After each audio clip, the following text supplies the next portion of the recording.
right. Good morning, everyone. I think we're going to go ahead and get started. Thanks, everyone, for being here and kicking off the day of exciting conversations. I'm Natalie Harms. I am the editor of InnovationMap. And InnovationMap is a media site completely dedicated to Houston innovation. So I'm excited to be here today and covering Tech Rodeo. It's been a busy week, so thanks for joining.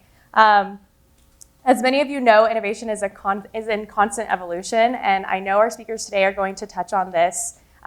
This morning is focused on great conversations, and this first session is going to cover the state of healthcare innovation in Houston. So I'm going to briefly introduce our two guests here, and I'm going to read it lest I forget anything about them in their introduction. So Roberta Schwartz is Executive Vice President and Chief Innovation Officer at Houston Methodist Hospital, one of Texas Medical Center's founding institutions. She is responsible for overseeing all operations at the 924-bed hospital. And in her role as Chief Innovation Officer for the healthcare system, she is responsible for advancing and expanding Houston Methodist's digital innovation platforms, including telemedicine, artificial intelligence, and big data. So thanks for joining us today. Our second panelist is Dr. Roderic Pettigrew, the Robert A. Welch Professor of Medicine, CEO of Engineering Health, EnMed, and inaugural Dean of inaugural Dean of the School of Engineering Medicine at Texas A&M, which offers the EnMed program with Houston Methodist Hospital, where he is Adjunct Professor of Nanomedicine and Radiology. And for those unfamiliar with InHealth, it's the world's first initiative to holistically integrate engineering into medical training to develop a new kind of innovation-minded physician, the physicianeer. I love that. I love a good wordplay. Who invents solutions to healthcare problems. So welcome, Dr. Roderic Pettigrew.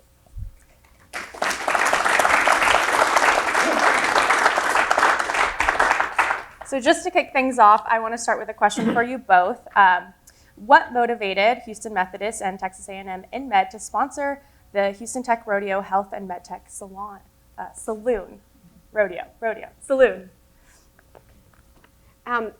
For us, technology has been like our whole history. I mean, when you really look at where we have been in kind of this, our tagline, right, leading medicine, it has been pushing the envelope. And whether that's pushing the envelope on medical devices, whether it's pushing the envelope on new innovations or now on digital medicine, it's really easy. And I look out in the audience, and this is exactly what you want, right? You want the next generation to get equally as excited about what's happening in that world and realize how much opportunity there is to disrupt the field of healthcare. And I think so. It's so natural for us at Houston Methodist to kind of say, please, please come along, see the opportunities that there are and seize them and kind of move it forward. So it's a very easy decision. When you consider scientific progress throughout history and in the future, you realize that technological innovation is really the engine of scientific progress. It has been in the past and it will be going forward. We are seated here now in this building that's a part of a 3-building complex that has been aptly named Innovation Plaza.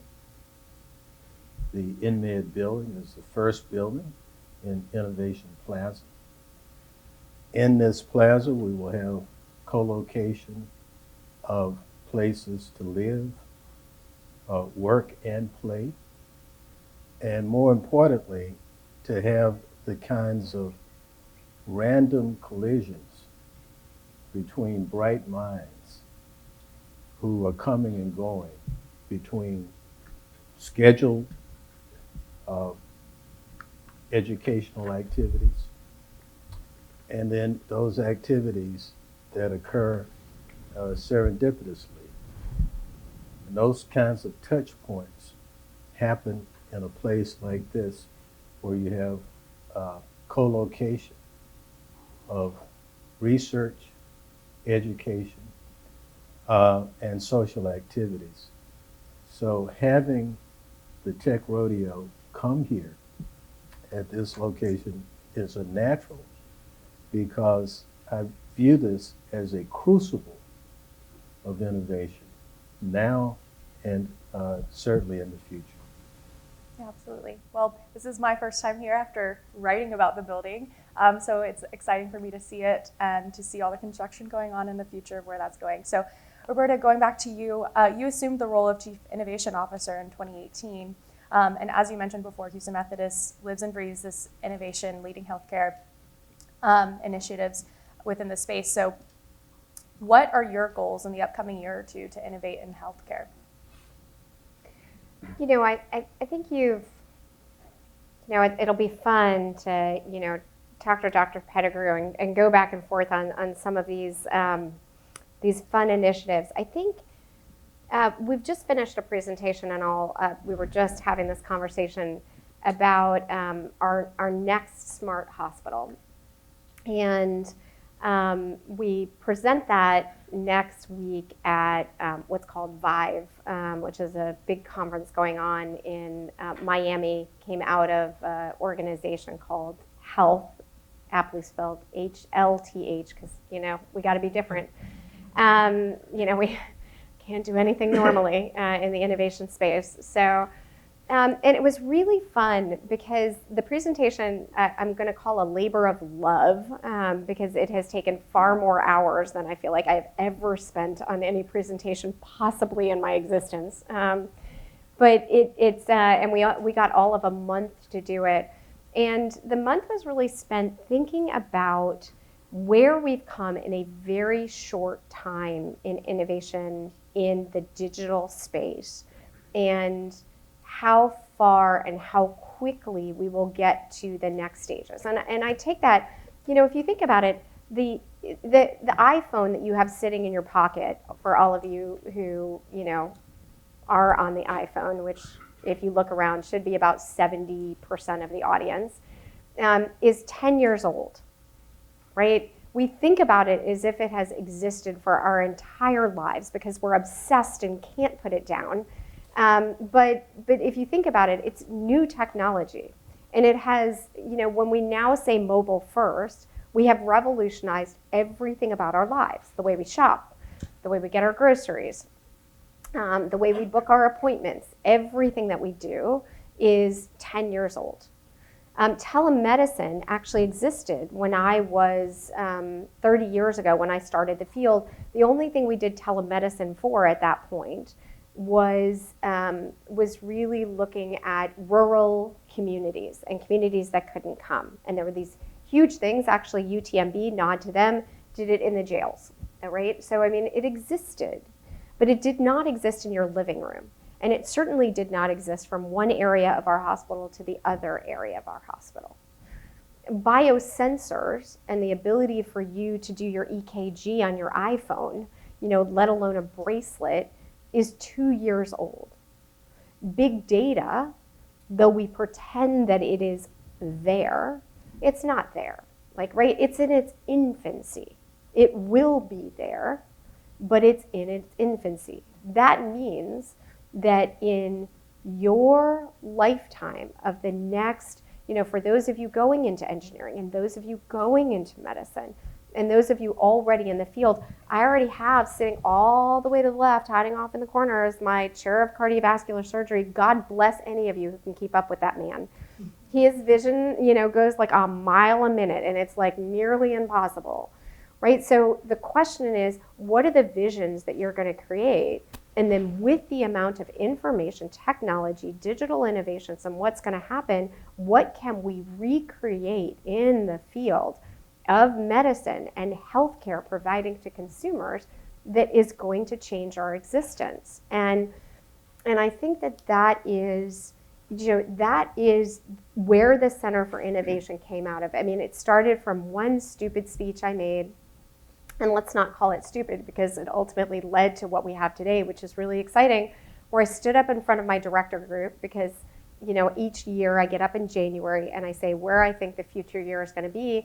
And I stood up and said, a lot of your jobs I don't think are going to exist in the way they are today in 5 years, right? And I had a whole bunch of people come up to me after that speech and go, I'm both freaked out and excited, right? And that's the question, is what are the jobs that are going to exist in 10 years that don't exist today?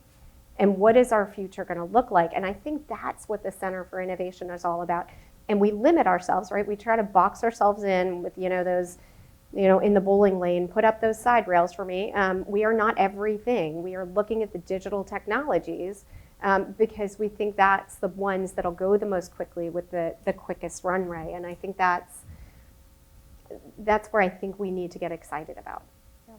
It is exciting to talk about the future of technology within healthcare and the future jobs within healthcare. And one of them I mentioned earlier, the physicianeer, right? So Dr. Pettigrew, will you tell us about EnMed and how you describe this novel and up-and-coming field?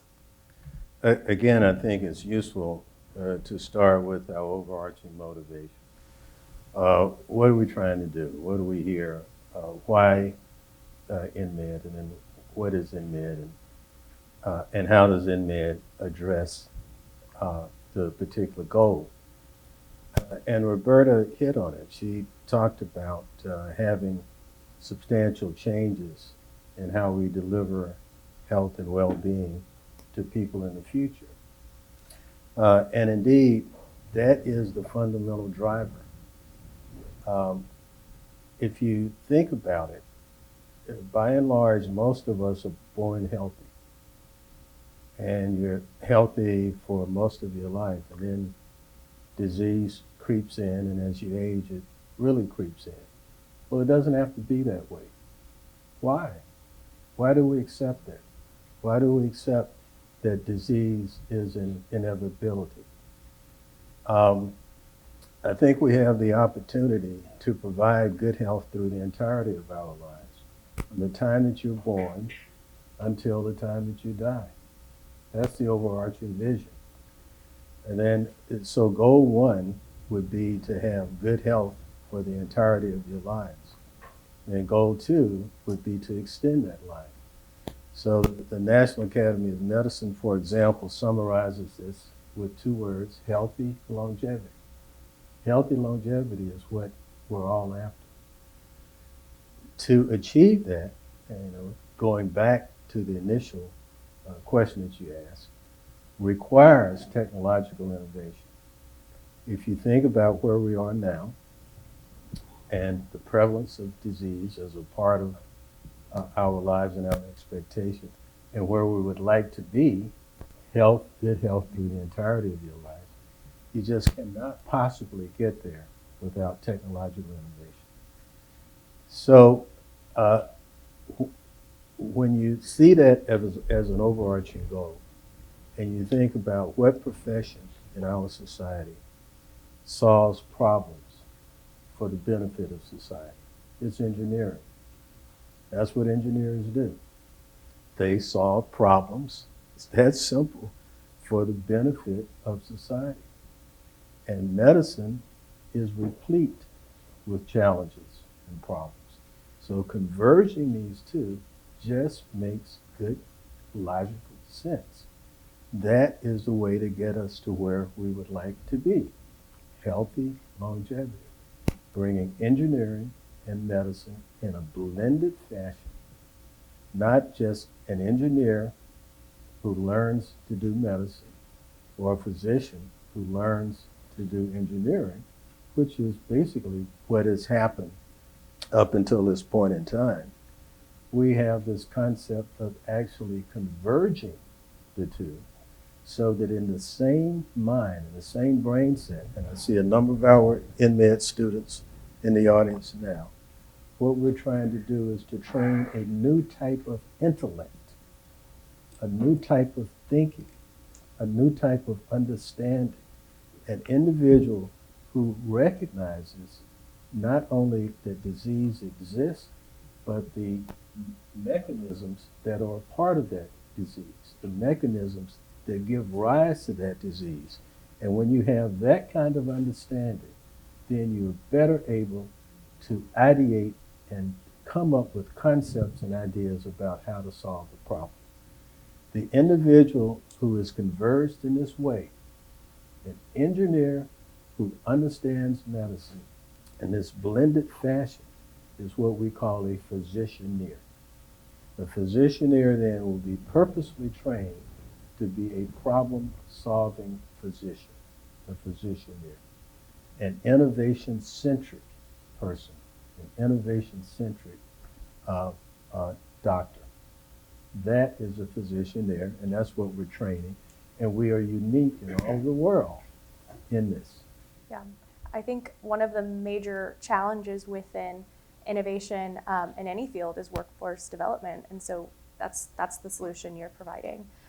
So before we get into anything else, I want to talk about the topic at hand for this panel is, what is the state of healthcare innovation in Houston today? Roberta, would you like to start? Yeah, I think Houston has lagged behind a whole lot of cities in kind of putting ourselves on the map in terms of healthcare innovation. And that's really sad, given the amount of healthcare that there is in this city. We shouldn't have necessarily been behind, but we were. But at the same time is quickly putting itself on the map. So given this complex, given the ION, given tech rodeos, given everything you're doing, and thank you to your organization, right? Continuing to cover it and continuing to put it out there is starting to put us in the place of starting to eke into San Francisco and Silicon Valley and Boston and New York. Now, I will tell you, we lag behind for, to me, a few reasons. Number one, and this is kind of quickly starting to catch up, which is venture funding. People follow the money. There's no doubt that where the money is, companies come to. So oftentimes we'll incubate a company and then they move out to Silicon Valley to follow the money, right? So the more you have HMX funds going out, Ignite, which exists and is happening over the next couple of nights for women and women's companies, the more that you have different funding mechanisms that crop up, and companies who say to venture companies, I want it, but I want to stay in Houston. You're going to hear from some of them on the next panel. Some of the ones that I insanely admire and some of the people who have started them, the more that I think we will grow this ecosystem. EnMed, other organizations are key pieces, and we need to continue to grow this puzzle. The other part of growing this ecosystem is growing the labor force, right? So when you look at it, it is essential that we drive places like University of Houston, Houston Community College, St. Thomas, Houston, Houston Baptist, like every organization that exists, we need to drive them towards a labor that wants to work in this space and stay in the city of Houston, right? And build it here. And not say, ooh, that's somewhere else. Like, I need to move to make that happen. This is an incredible city. It's a very livable city. It's a great quality of life for the price that it is, right? So we should be attracting a whole lot more students that are moving out to Silicon Valley. And we need to create that work, live, have fun spaces that exist to get people to build it here. And then I think it just builds on itself.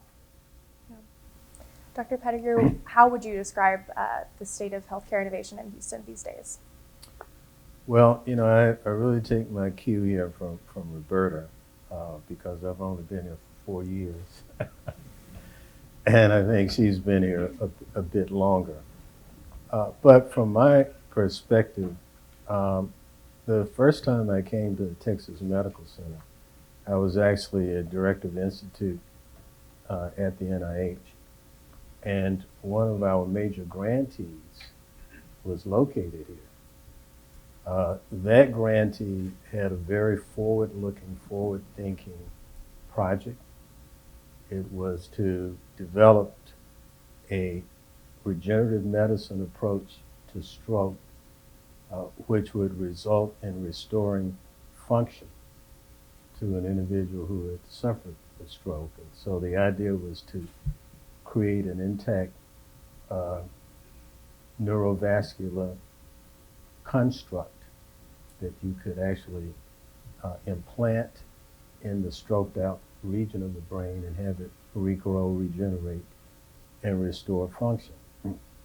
That is still a goal and a far-reaching idea, but that sort of big and bold idea brought me into the Texas Medical Center, and I was amazed at the constellation of entities here involved in the healthcare sector, in the healthcare arena.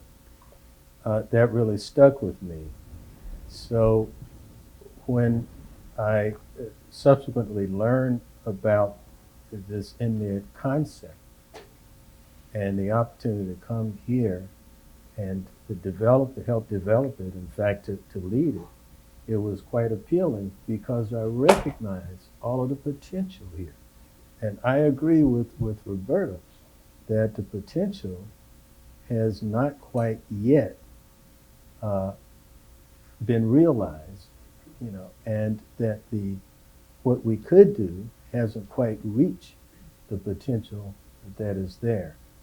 To have the level of resources that we have here in the medical arena, and also in the educational arena, you have the key ingredients to really move the world, to make a big difference, not just in this region and in this state, but across the planet. And that's, I think, the vision that we should have. That is the vision that we do have in EnMed, and that's what I think about. Looking at the comparators, you think of the two Bay Areas, San Francisco Bay Area and the Boston Bay Area, which are the ones that are major leaders. And part of my educational background was in the Boston Bay Area, so I'm directly familiar with that. But those places, both of them, have these two key elements that we have here. They have an educational substrate. We have that here. Look at all of these bright young minds sitting out in the audience now. We have major universities, and that's what they have. And then they have nationally ranked and regarded health and hospital and medical resources and facilities. And we have those here. We got those two key things. We also have, other things. We got we've got NASA down the street, and the oil industry. You mentioned your head of vascular surgery, Alan, who I saw earlier, who has this creative entity called Pumps and Pipes, where the analogies between two very distinctly different industries, when you look at them remotely, but fundamentally are very similar because they're both after engineering precision and targeting and reaching a goal with precision. And bringing those two together to learn from each other, I think, is very forward-thinking and inspiring. So there's a lot of potential in Houston, tremendous potential in Houston. The concept of the third coast to go along with the other two coasts, the Bay Area in Boston and the Bay Area in San Francisco, I think is a very viable concept to develop this, as another Silicon Coast. So you spoke a lot about the potential of Houston, both of you. And we've talked about the present now, but I wonder what y'all think we're going to be talking about in 5 and 10 years, what the conversation's going to be. I know there's going to be new buildings directly next to us right now in those within that time. So Roberta, what do you think Houston will be, what level do you think Houston will be at in its progression as a major city for innovation within healthcare in 5 and 10 years? When I look at let me take the question from two different places. I'm going to take it from where do I think Houston will be and where do I think the state of innovation will be, if that's okay. And Houston, again, has all of the potential elements. We need to continue to attract more money down here so that the companies stay. I mean, I think that is very key. And we need to get more institutions, and I say this with a healthy degree of a little bit of speaking out of both sides of my mouth, because it's very hard. One of the things that other institutions do really well, and we're at best in our infancy at Houston Methodist, but I think MD Anderson probably is the furthest along in this. We need to continue to get academic institutions to not only build the technology and license the technology, but spin off the companies. And they do that exceedingly well, I think, in California and Boston and New York. It's just they're a little bit further along in that. But we need to continue to spin out more companies and get those entrepreneurs and get them to stay, right? Now, I will tell you, Zoom and things like that and remote work has helped us. It used to be that you had to move to do these companies, and now you no longer have to move. So I think that right now our potential is greater. Like, the time is right now to continue to stoke that fire. Now the question is then, if that, and this is where we come from, we kind of dot the universe of opportunities, because the ones Dr. Pettigrew is talking about are going to be a little bit different than the ones, and they're both incredible opportunities, which is what is kind of that landscape going to look like, and where do I think the opportunities are? As I said, I think that in big data, we are at our infancy at best. Everyone's playing in it, and everyone can pretend that they have achieved it. I can tell you that no one has, because where we're talking about is moving from getting the data to understanding the data to being able to use what the data tells us to predict the future. So that is the key question of, are you going to have a heart attack tomorrow, as opposed to, let me tell you, you just had a heart attack, right? Or I can tell you in like near real time that it's happening, right? That is where we are today. Where we're going to be is, let me tell you what's going to happen over the next day, the next month, the next year. And that's happening if you look at it in the world of genetics, and it's happening in the world of digital technologies. So we are, I think there's huge opportunity. I think remote monitoring is at its infancy.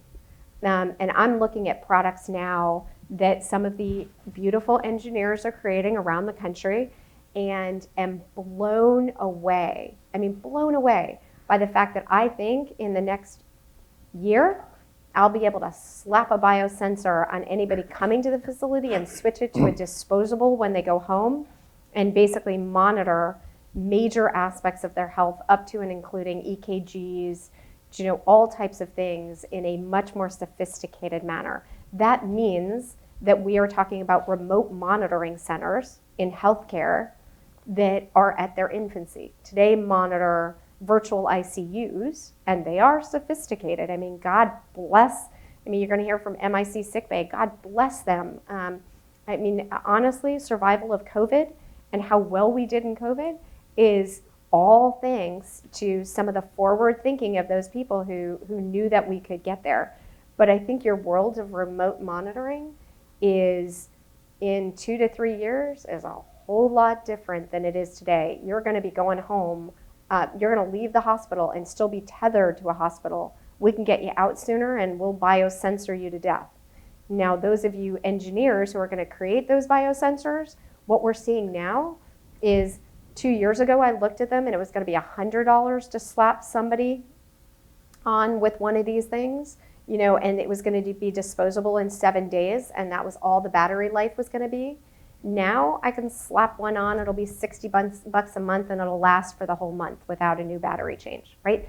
That's where we're moving, and that's where we're seeing that creation leading to the disruption. And so when I say what I think it will be, with that level of change comes a huge level of opportunity. because the people who have created things are about to be completely disrupted. And I encourage you, right, to be one of those people to disrupt the people who think they're going to own the market, but are not, because some of them are staying stable and lazy where they are and not saying what's the next generation. So there's a lot of opportunity to even disrupt the disruptors. Yeah, it's interesting because you touched on both aspects of it. There's these new exciting technologies as they develop and the impact they can make, and then there's the next phase and the evolution of that technology, which just keeps getting better and better and cheaper and easier to use. So, Dr. Pettigrew, what's your take on this? Well, similar to Roberta, I'd like to answer this at two levels. The first is a higher overarching level, and then some more specifics. So 5 or 10 years, 15 years down the line, we should see an acceleration in the generation and production of technologies coming from this area, from this center. EnMed will play a substantial role in that, in collaboration with Houston Methodist, so that this region does become a bit of a third Silicon focus area in Silicon Valley. We are poised to do this. This is now recognized as of having that potential, having considerable possibilities there, and with things like the Tech Rodeo bringing attention to the capabilities that we have, the vision that we have, and the work that we're doing now in EnMed to achieve that is certainly helpful. And I think that getting this word out will help attract some of the funding that Roberta talked about, because we are training the students to think about this, not only training them to think about it, but they're producing. Our students now, just in their first year, are generating intellectual property and having ideas and concepts. Some of them arrive with ideas for companies. A couple of them already have started companies. I see two in the audience right now who've already started companies. And that will continue. I've been really impressed by how quickly they come up with ideas that are solutions to problems that are quite viable and have the potential for commercialization.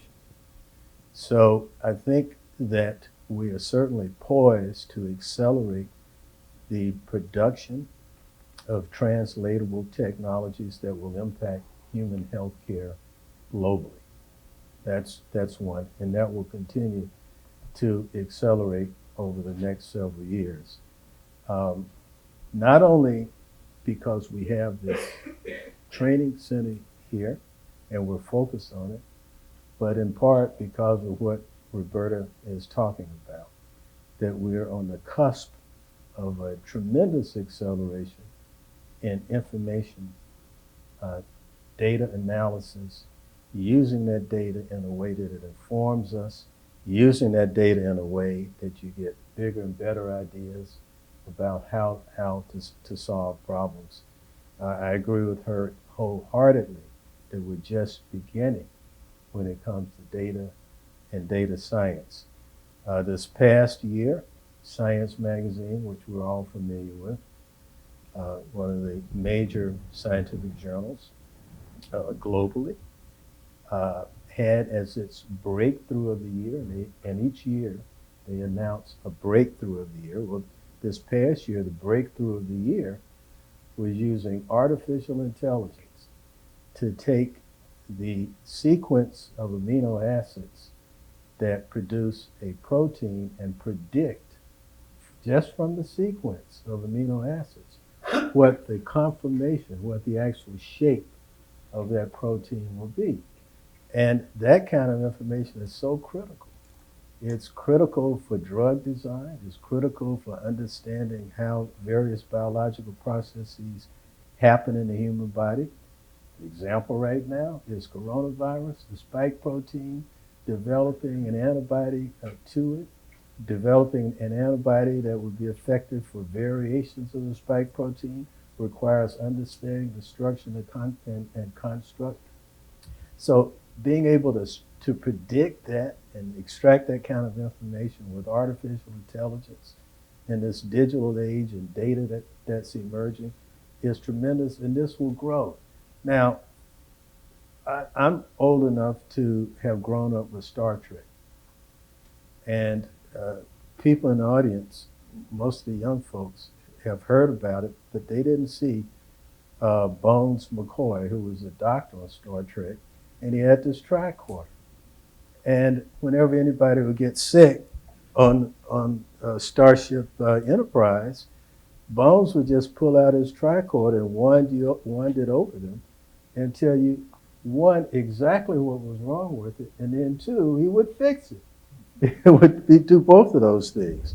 So that was an early concept of what we call now a theranostic, a combination of therapy and diagnostics, those two words put together.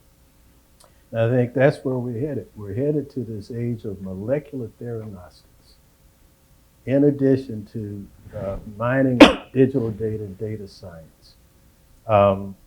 And you know, I just really look forward to that. It's the students that we're training today that will realize this type of vision that we have. We're already beginning to make those kinds of steps.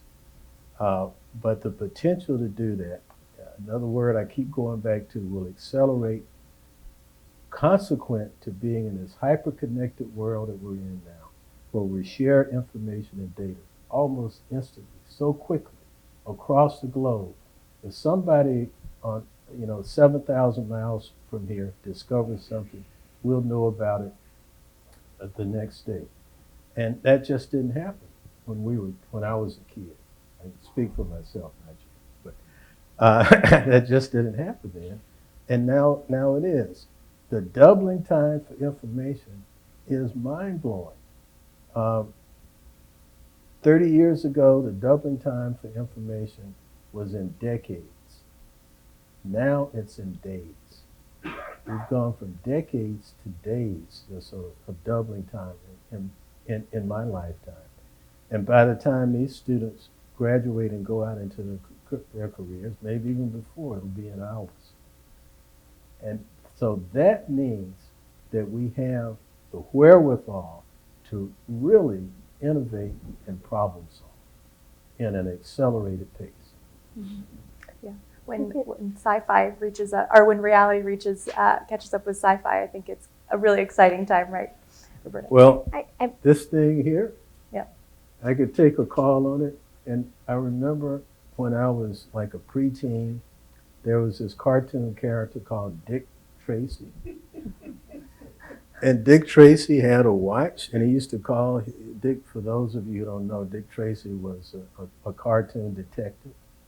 So on his watch, this was like in the 1970s, 60s, it was ancient for you guys, 1970s. But Dick Tracy would, in his cartoon, would talk to his colleagues on his watch. And that was sheer fantasy, but now it's a reality. And I think in the future, these things like the tricorders and molecular theranostics will become a reality. One day, there will be those who will look back and say, can you believe that in the 21st century, they actually used to cut people open?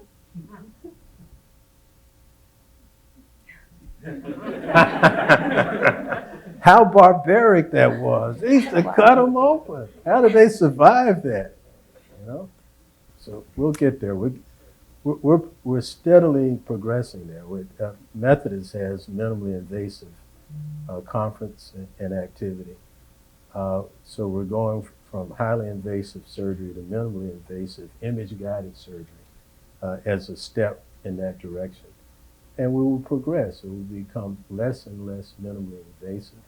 And for one of the things, again, Rebecca pointed to it, having the kind of in-home monitoring of your health status and having that information communicated to you and to your physician, to you so that you can become a part of your health care maintenance system, and not simply wait until your annual visit to the doctor. You get feedback in your home.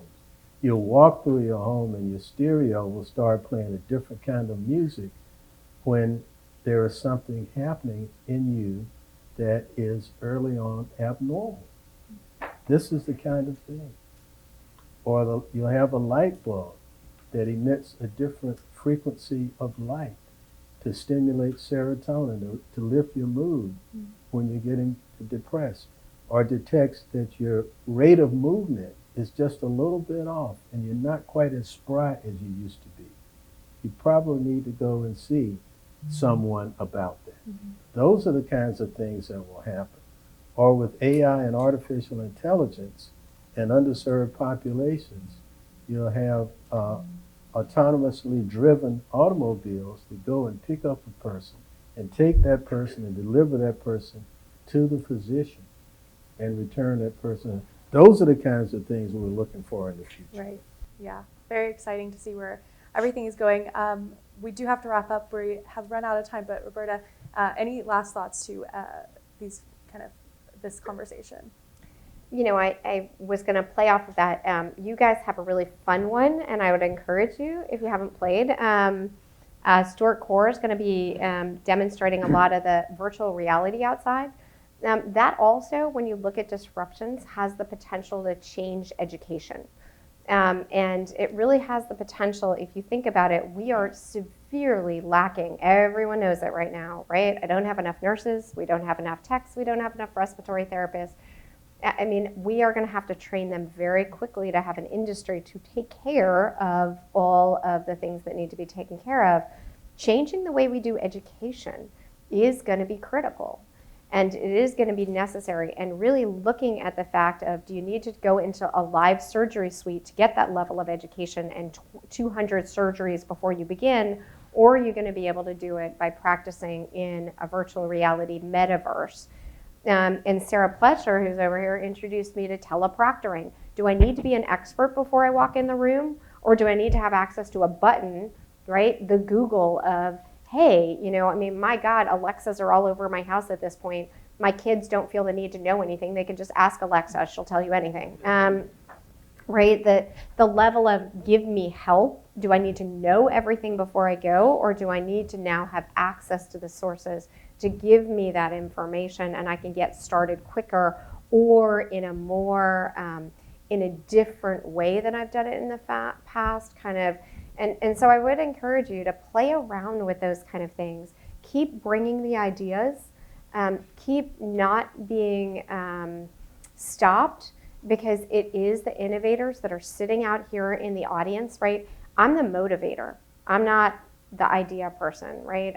I motivate and stimulate ideas and then report on them and kind of give ideas for the Dick Tracy of the future. And I'll continue to get all of my ideas from cartoons. I think that would be like that, and because it really did have some futuristic things aside from Linus. I'm not really sure that's going to give me much, but as we really do it, I hope what you're hearing from us is excitement for the future, and enthusiasm for the future, and a huge plethora of opportunities that are out there for you to take a hold of and create, and doing it here in this city would be fabulous. And I look forward to watching what you all do.